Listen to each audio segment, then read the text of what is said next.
بسم اللہ الرحمن الرحیم۔ یہ وہ لوگ ہیں جن پر اللہ نے انعام فرمایا زمرہ انبیاء یعنی آدم کی اولاد میں سے، اور ان میں سے جنہیں ہم نے نوح کے ساتھ کشتی میں اٹھا لیا تھا، اور ابراہیم کی اور اسرائیل یعنی یعقوب کی اولاد میں سے ہیں، اور ان لوگوں میں سے جنہیں ہم نے ہدایت بخشی اور برگزیدہ بنایا۔ جب ان پر رحمان کی آیت کی تلاوت کی جاتی ہے تو روتے روتے سجدے میں گر پڑتے ہیں یا گر جاتے ہیں۔ سورہ مریم 19واں سورہ ہے اور آیت نمبر ہے 58۔ تمام حمد و ستائش اس رب العالمین کے لیے کہ جس نے انسان کو وہ عقل شعور عطا کیا جو 18,000 مخلوقات میں سے کسی کو نہیں بخشا، کیونکہ اس نے انسان کو اپنی صورت اور شبیہ کے مانند بنایا۔ اور حضرت داؤد علیہ السلام دعا میں یوں فرماتے ہیں کہ خدا ہماری پناہ اور قوت ہے، مصیبت اور مستعد مددگار، اس لیے ہم کو کچھ خوف نہیں، خواہ زمین الٹ جائے اور پہاڑ سمندر کے تہ میں ڈال دیے جائیں، خواہ اس کا پانی شور مچائے اور موجزن ہو اور پہاڑ اس کی طغیانی سے ہل جائیں۔ ایک ایسا دریا ہے جس کے شاخوں سے خدا کے شہر کو یعنی حق تعالیٰ کے مقدس کو یا مقدس مسکن کو فرحت ہوتی ہے۔ خدا اس میں ہے، اسے کبھی جنبش نہ ہوگی۔ خدا صبح سویرے اس کی کمک کرے گا۔ قومیں جھنجھلائیں، سلطنتوں نے جنبش کھائی، وہ بول اٹھا، زمین پگھل گئی۔ لشکروں کا خداون ہمارے ساتھ ہے، یعقوب کا خدا ہماری پناہ۔ آؤ خداون کے کارناموں کو دیکھیں، اس کے کاموں کو دیکھیں کہ اس نے زمین پر کیا کیا ویرانیاں کی ہیں۔ وہ زمین جس کی انتہا تک جنگ موقوف کراتا ہے، وہ کمان کو توڑتا ہے اور نیزے کے ٹکڑے کر ڈالتا ہے، وہ رتھوں کو آگ سے جلا دیتا ہے۔ خاموش ہو جاؤ اور جان لو کہ میں خدا ہوں۔ میں قوموں کے درمیان سربلند ہوں گا، میں ساری زمین پر سربلند ہوں گا۔ لشکروں کا خداون ہمارے ساتھ ہے، یعقوب کا خدا ہماری پناہ ہے۔ عزیزان محترم، آج ہم حضرت ابراہیم علیہ السلام جنہیں عبرانی زبان میں ابراہم کہا جاتا ہے، ایسا ایماندار شخص، ایسا تابعدار شخص جو خدا کی نگاہ میں سب سے اعلیٰ و رفع ہے، اور اس زمانے میں خدا نے ان کو منتخب کیا جب کہ ہر طرف بت پرستی تھی۔ اور آج کا پہلا سوال کی جانب چلیں گے، جو ہے حضرت ابراہیم علیہ السلام کی پہلی شادی کس سے ہوئی؟ قرآن شریف میں ہم نے ڈھونڈا لیکن مطمئن بخش جواب نہیں ملا۔ تفسیر میں تو ہے کہ سارہ سے ہوئی، لیکن آیات میں کہیں نہیں ہے۔ تو ہم اس لیے ہم پہلے چلیں گے تالمود میں، دیکھیں گے کہ تالمود ایک کتاب ہے، وہ کیا کہتا ہے اس سلسلے میں۔ بلکہ ہم عزیزان محترم، ہم سورہ قرآن شریف کی ایک آیت لیں گے، نام تو نہیں ہے اس میں لیکن اشارہ دیا گیا انبیاء کے بارے میں۔ آئیے دیکھتے ہیں سورہ رعد، یہ 13واں سورہ ہے قرآن شریف کا، اور آیت نمبر 38۔ اور اے رسول، بے شک ہم نے آپ سے پہلے بہت سے پیغمبر کو بھیجا، اور ہم نے ان کے لیے بیویاں بنائیں اور اولاد بھی، اور کسی رسول کا یہ کام نہیں کہ وہ نشانی لے آئے، مگر اللہ کے حکم سے ہر ایک میعاد کے لیے ایک نوشتہ ہے۔ آئیے اب ہم ایک اور سورہ کی جانب چلتے ہیں۔ قرآن شریف میں یہ تو آپ جانتی ہیں کہ 114 سورت پر مشتمل ہے، اور اس میں 13واں پارہ میں 14واں سورہ ہے جو حضرت ابراہیم علیہ السلام کے نام سے منسوب ہے۔ اس میں 54 آیات ہیں، لیکن اس سورہ میں ابراہیم علیہ السلام سے متعلق، ان کے سوانحات سے متعلق کوئی ایسی بات درج نہیں ہے، مرقوم نہیں ہے، لیکن صرف ایک آیت ہے، اور آیت نمبر 35، اس پہ یوں لکھا ہے کہ اور یاد کیجئے جب ابراہیم علیہ السلام نے عرض کیا، اے میرے رب، اس شہر کو جائے امن بنا دیجئے، اور مجھے اور میرے بچوں کو اس بات سے بچا لیجئے کہ ہم بتوں کی پرستش کریں۔ دیکھیں قرآن شریف میں اس میں صرف شہر کا نام نہیں ہے، لیکن جائے پناہ کہا جا رہا ہے کہ اس کو امن بنا دیجئے۔ اب کس شہر کے بارے میں ہے یہ ہم آگے چل کر دیکھیں گے۔ اور اب ہم قبل اسلام تقریباً 300 سال قبل جو کتاب لکھی گئی تالمود، جس کا تذکرہ ہم پہلے بھی آپ سے خدمت پیش کر چکے، اس کے صفحہ 38 میں یوں مرقوم ہے کہ آگ کے شعلوں سے جب حضرت ابراہیم السلام کو نکال لیا گیا اور حضرت ابراہیم السلام کے وہ وقت گزرتا گیا، تو اس کے بعد ناہور اور ابراہم نے اپنی بیویوں کا نام کو لیا۔ ناہور کی بیوی کا نام ملکہ اور ابراہم کی بیوی کا نام سارائی، اور سارائی تھا، یہ دونوں اپنے شوہروں کے بھائی ہاران کی بیٹیاں تھیں۔ اپنے شوہروں کے بھائی یعنی حضرت ابراہیم کی شادی اور ناہور کی شادی اپنے بھتیجوں سے ہوئی تھی، کیونکہ اس زمانے میں شریعت نہیں آئی تھی ابھی. اسی لیے ممکن ہے ہمارے کچھ بھائی معترض ہو جائیں کہ کیسے ہو سکتا ہے بھتیجے شادی. تو حضور صلی اللہ علیہ وسلم نے خود اس کا ہم نے مظاہرہ کیا کہ اپنے چچا زاد بھائی حضرت علی ابن ابی طالب کو کی شادی جو تھی اپنی بیٹی حضرت فاطمہ سلام اللہ علیہ سے کی تھی. اب ہم چلتے ہیں عزیزو کہ کتاب روح کے مطابق ہم دیکھتے ہیں کہ حضرت موسیٰ کلیم اللہ علیہ السلام کے معرفت جو کتاب ہم تک پہنچی ہے، جو رب العالمین نے انہیں لکھوائی تھی، وہ 5 سورت پر مشتمل ہے. اس کا پہلا سورہ ہے کتاب مقدس، یعنی توریت مقدس کا پہلا سورہ تکوین، جس کا اردو ترجمہ ہے پیدائش. اس کی 11ویں رکوع کی 28 تا 31 آیت کی ہم تلاوت کریں گے، لیکن پہلے ہم 28ویں آیت کی تلاوت کریں گے، اس کی تھوڑی سی تفسیر، پھر ہم آگے چلیں گے. تو آئیے دیکھتے ہیں کہ پیدائش 11ویں رکوع کی 28ویں آیت. اور حاران اپنے باپ تارح کے آگے اپنے زاد بوم یعنی کسدیے کے اور میں مرا. اب آئیے تارح کے آگے، یعنی اس کی زندگی میں، تارحی کی زندگی میں اس کا انتقال ہوا. زاد بوم یعنی جائے پیدائش. تو اب ہم دیکھتے ہیں زاد بوم کہاں تھا ان کا. میسوپوٹامیہ، موجودہ عراق کا ایک شہر، قدیم شہر جو سلطنت بابل اور بیبلون بھی کہا جاتا ہے، کہ یہ کلدانی سلطنت کا دارالحکومت تھا. یہ موجودہ بغداد سے تقریباً 55 میل دور دریائے فرات کے کنارے آباد تھا، اور 4000 قبل مسیح کے تحریروں میں اس کا شہر ملتا ہے. 1750 قبل مسیح میں بابلونیا کے بادشاہ حمورابی نے اسے اپنا پایا تخت بنایا تھا، اور یہ دنیا کا سب سے بڑا اور حسین و جمیل یعنی خوبصورت شہر بنایا تھا. اور 689 قبل مسیح میں بادشاہ نبوکدنضر نے دوم نے اسے دوبارہ تعمیر کرایا. پرانا شہر دریائے فرات کے مشرقی کنارے میں آباد تھا، لیکن وقت نصر نے اس پر پل بنوایا اور مغرب کنارے پر ایک وسیع علاقہ بھی شہر کے حدود میں شامل کیا. اور اس کے عہد میں شہر کی آبادی تقریباً 5 لاکھ تھی. معلق باغات، یعنی ایسے باغات میں بنائے تھے جو زمین سے معلق تھے، اور جن کا شمار دنیا کے 7 عجائبات میں سے ہوتا ہے. اسی بادشاہ نے اپنے ملکہ کے لیے بنایا تھا. اور 539 قبل مسیح میں ایران کے بادشاہ سائرس نے بابل پر حملہ کیا، اور 275 قبل مسیح میں شہر کا زوال شروع ہوا، اور نئے تجارتی مراکز قائم ہونے سے اس کی اہمیت ختم ہو گئی. اب صرف کھنڈرات باقی ہیں. بیبلون کی یہ قدیم لغت میں دیار مصر کے لیے مستعمل نام ہے. خاص طور پر یہاں فسادات آباد ہوا، اور اس سے پہلے بیبلون کہا جاتا تھا. اب اس میں جو لفظ ہم نے ایک اور استعمال کیا تھا، قدسیوں کے اور. یہ اور سے بارے میں ہم پچھلے نشست میں پیش کر چکے، لیکن تھوڑی سی یہاں پہ ہم ایک چیز دیکھیں گے کہ قدسیوں کو اور سے کیا مراد لیا گیا ہے. اور ہم یہ کتاب، یہ قدسیوں کو اور کے لیے ہم قاموس الکتاب، جو بہت ضخیم کتاب ہے یہ، اور اس کے 789 صفحے پر درج ہے ایک واقعہ، بلکہ وہ تاریخ بات کی باتیں کہ اس شہر کو قدسیوں کو اور کلدانیہ کو اور بھی کہا جاتا تھا.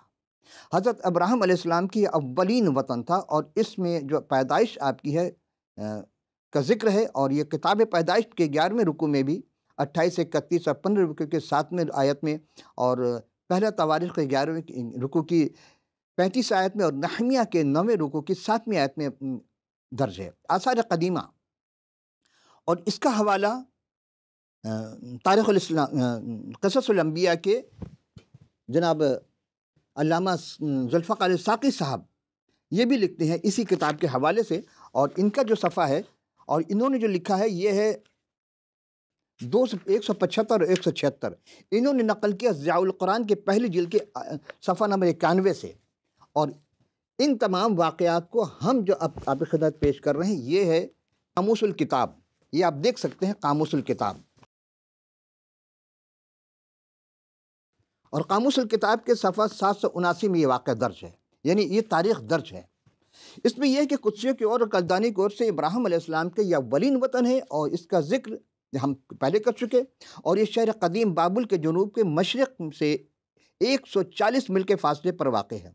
اور یہ ہے جنوبی میسوپوٹامیہ، وہ جگہ آباد ہے جہاں سے ہی تھے. آثار قدیمہ کے کھدائی کے دوران یہاں کے تعلیم اور کافی ترقی پذیر تھی، یعنی یہ علاقہ کافی تعلیم یافتہ بھی تھا اور ترقی پذیر بھی تھا، اس زمانے میں ترقی یافتہ بھی تھا، کیونکہ وہاں ایک اسکول میں ہے، وہاں کھدائی کے دوران تختیوں کے ایک قطار ملی ہے جہاں طلباء کا لکھنا پڑھنا اور علم ریاضی سے متعلق مختلف اقسام سکھائے جاتے تھے۔ اور مزید مطالعہ اور مشاہدہ سے معلوم ہوا کہ تجارت کو خوب فروغ حاصل تھا، اور میں خلیج فارس سے جہاز سامان تجارت لایا کرتے تھے۔ کھدائی سے یہ بات بھی ظاہر ہوئی ہے کہ حضرت ابراہیم علیہ السلام کے زمانے میں وہاں کے مذہبی زندگی پر بہت زیادہ روشنی ڈالی گئی ہے۔ وہاں چاند دیوتا جسے نانا کہا جاتا ہے، اور قصص الانبیاء کے علامہ ذوالفقار ساقی صاحب نے ننا لکھا ہے وہاں پر، نانانا، اور اصل جو ہے اس کی پرستش کی جاتی تھی وہاں پر۔ آگ کی بھی تھی وہاں پر، اسی لیے اس کو آگ کہا جاتا نہیں، اور کہا جاتا اس جگہ کو شعلہ، یعنی شعلہ کی بھی پرستش کی جاتی تھی آگ کی۔ اور یہ جو چاند دیوتا نانا جو جس کے پرستش کی جاتی تھی، اس بت کے مندر کو زگورات کہا جاتا ہے۔ اور دوسری عمارتیں بھی ملی ہیں، گھروں کی دیواروں کے تاقچک میں جو بت ملے ہیں اس سے ظاہر ہوتا ہے کہ گھروں میں بھی پرستش کی جاتی تھی۔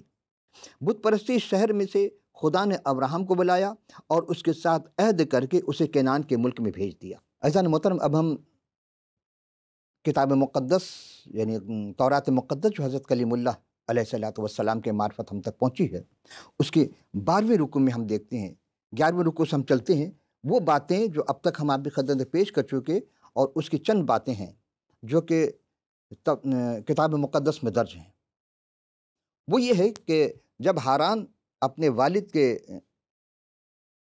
زندگی میں ان کا انتقال ہو کسدیم، اس سے آگے، اور ابرام اور نحور نے اپنا بیاہ کر لیا، اور ابرام کی بیوی کا نام ساری اور نحور کی بیوی کا نام ملکہ جو ہاران کی بیٹی تھی۔ وہی ملکہ کا باپ اور اس کا باپ تھا، اور ساری بانجھ تھی، اس کا کوئی بچہ نہ تھا۔ اور تارا اپنے بیٹے ابراہم اور اپنے پوتے لوط کو جو ہاران کا بیٹا تھا، اور اپنی بہو ساری کو جو اس کے بیٹے ابراہم کی بیوی تھی ساتھ لیا، اور سب کسدیہ کی اور سے روانہ ہو کے کنعان کے ملک میں جائیں، اور وہ ہاران تک آئے اور وہیں رہنے لگے۔ اور تارا کی عمر 205 برس کی ہوئی جب تک وہ ہاران میں رہے۔ آگے ہم دوسرا سوال دیکھتے ہیں کہ اس کا دوسرا سوال کیا ہے۔ اس دوسرا سوال آج کا یہ ہے ہمارے پاس کہ نمرود خواب سے کیوں ڈرا؟ نمرود خواب میں کیوں ڈرا؟ دراصل اور یہ تالمود کی روایت ہے، تالمود میں یہ ہے کہ جب اس نے حضرت ابراہیم علیہ السلام کو آگ سے نکالا، یعنی جب آگ نے کوئی ضرر نہیں پہنچایا اور لوگ بھی بھیجے گئے کہ نکال کر لاؤ، نہیں نکال سکے، جو بھیجے گئے وہ بھی جل گئے، تو پھر اس نے کیا کیا کہ خود کہا کہ ہاں آگ سے نکل آؤ، یعنی اے حقیقی خدا کے ماننے تم آگ سے نکل آؤ۔ ابراہیم علیہ السلام خود نکل آئے، اور اس کے بعد یہ ہوا ہے کہ اس عرصے کے دوران بادشاہ جو تھا، حضرت ابراہیم کے والد جو ان کے منظور نظر تھے بادشاہ کے، وہیں رہتے تھے۔ کہاں پہ؟ اب آئیے ہم دیکھتے ہیں اس پہ کہ بادشاہ نے کیا خواب دیکھا۔ جب آگ سے رہی تو 2 سال کے بعد نمرود بادشاہ نے ایک خواب دیکھا۔ دیکھیں، نمرود بڑا ہی سورما، بہت بہادر خدا نے اس کو بنایا تھا، اور بہت بڑا علاقے میں بادشاہت تھی اس کی۔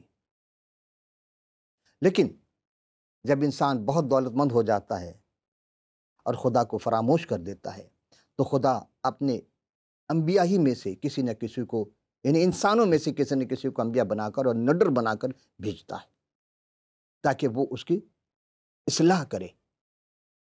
اور جب وہ نہیں مانتا ہے تو خدا ہی ہے، جس طرح ہم نے حضرت داؤد علیہ السلام کے صحیفے میں سے وہ دعا کو آپ کی خدمت میں پیش کی تھی کہ وہی خدا ہے جو ہر طرح کا قابو کر لیتا ہے، توڑ دیتا ہے ہر چیز کو، حکومت تباہ کر دیتا ہے، اور آپ کی نگاہیں بہت ساری ہوں گی۔